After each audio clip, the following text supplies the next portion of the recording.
Hello friends, ನಮಸ್ಕಾರ. ನಾನು ಸಹಿತ ಇವತ್ತು ಏನು ಮಾಡತ್ತನಂದ್ರೆ ರೀ, ನೋಡಿರಿ ಚಂದ ನೆಲ್ಲಿಕಾಯಿ ತೊಗೊಂಡೇನಿ ರೀ. ಮಕ್ಕಳಿಗೆ ದೊಡ್ಡವ್ರಿಗೆಲ್ಲ ಇಷ್ಟ ಹಾಕೋವು. ನೆಲ್ಲಿಕಾಯಿ ನೋಡಿ ತಕ್ಷಣ ಬಾಯ ನೀರು ಬರ್ತಾವೆ ನೋಡಿರಿ. ಈಗ ಏನು ಮಾಡ್ತಾನಂದ್ರೆ 2 ಸ್ವಲ್ಪ ನೀರಿನಾಗ ಚಂದಾಗಿ ತಳ್ಕೊಳತ್ತೀನಿ ರೀ. ಉಪ್ಪಿನಕಾಯಿ ಹಾಕೋ ತೋರಿಸ್ತೀನಿ ರೀ. ಹಂಗೆ ಕಡ್ಕಡ್ದು ಹೋಗಿತಾವ್ರಲ್ಲೇ ಹಿಂಗೆ ಉಪ್ಪಿನಕಾಯಿ ಹಾಕೊಂಡು ತಿಂದ್ರೆ ಭಾಳ ಟೇಸ್ಟ್ ಹತ್ತಾವ್ರಿ. ಈಗ 2 ಸ್ವಲ್ಪ ಸ್ವಚ್ಛ ಹಿಂಗೆ ತೊಳೆದಿಟ್ಟಂತವ ನೀರು ಅದ್ರೊಳಗಿಂದೆಲ್ಲ ಹೋಗೋ ಮಟ ಒಂದು ಅರ್ಬಿ ತೊಗೊಂಡು ನೋಡಿರಿ ಇವೆಲ್ಲ ನೀರಿನ್ಯಾಗ ಸ್ವಚ್ಛ ಹಿಂಗೆ ತೊಳ್ಕೊಂಡು ಅರ್ಬಿ ಮ್ಯಾಗಿಟ್ಟು ಆರಿಸ್ಕೋಬೇಕು ರೀ. ಆರಿಸಿಂದ ಐತವ ಎಲ್ಲ ನೀರು ನಾವು ಸಂದ್ರೊಳಗಿಂದ ಹೋತಂದ್ರೆ ಹಿಂಗೆ ಚಂದಾಗಿ ಆರಿಸ್ಕೋಬೇಕು ರೀ ಈಗ ನೋಡಿರಿ ಎಲ್ಲ ಒಣಗಿದಾವು. ಈಗ ಒಂದು ಸ್ವಲ್ಪ ಇದ್ರೊಳಗೆ ಕುಟ್ಟೋದ್ರೊಳಗೆ ಹಾಕಿ ಸ್ವಲ್ಪ ಹಿಂಗೆ ಕುಟ್ಕೋಬೇಕು ರೀ. ಅಂದ್ರೆ ಅದು ಹೊಡಿಬೇಕು ಅನ್ನ ಪೂರ ಏನು ಜಜ್ಜುವಂಗಿಲ್ಲ. ಅಗಳಚೆಗಳು ಅಂತಾರಲ್ಲ ರೀ, ಹಂಗೆ ಈ ರೀತಿ ನೋಡಿರಿ ಹಿಂಗೆ ಮಾಡಿ ಇಟ್ಕೋಬೇಕು.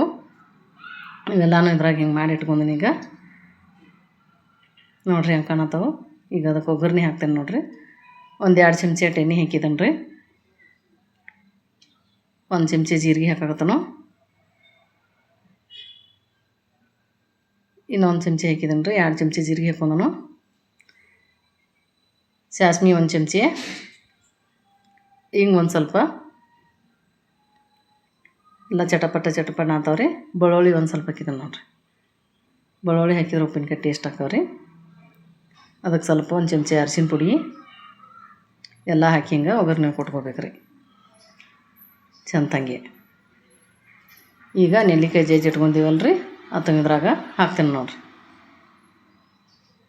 ಎಲ್ಲ ಒಗ್ಗರಣೆ ಒಳಗೆ ಹಾಕಿ ಹಿಂಗೆ ಮಿಕ್ಸ್ ಮಾಡ್ಕೋಬೇಕು ರೀ. ನೋಡಿರಿ ಕಲರ್ ಎಷ್ಟು ಚಂದ ಕಾಣ್ತಾವೆ. ಮಾಡ್ಕೋತಾನೆ ಬಾಯಾಗ ನೀರು ಬರ್ತಾವ್ರಿ. ಉಪ್ಪಿನಕಾಯಿ ನೋಡ್ರಿ ಆಯ್ತಾವೆ ಅಷ್ಟು ರುಚಿಯಾಗಿರ್ತಾವೆ ರೀ. ಈಗ ಅದಕ್ಕೆ 1-2 ಚಮಚ ಉಪ್ಪು ಹಾಕಾಕತ್ತೀನಿ ರೀ.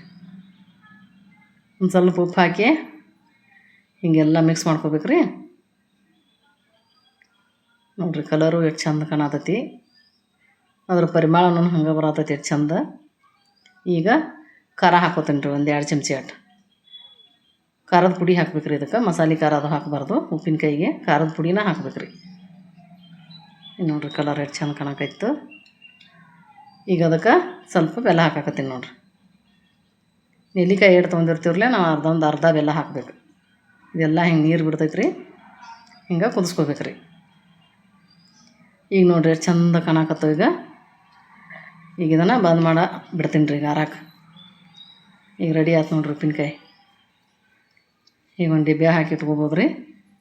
ನಾ ಮಾಡಿದ್ದು ನಿಮಗೂ ಇಷ್ಟ ಆದ್ರೆ ಒಂದು ಲೈಕ್ ಮಾಡಿರಿ, ಶೇರ್ ಮಾಡಿರಿ. Thank you.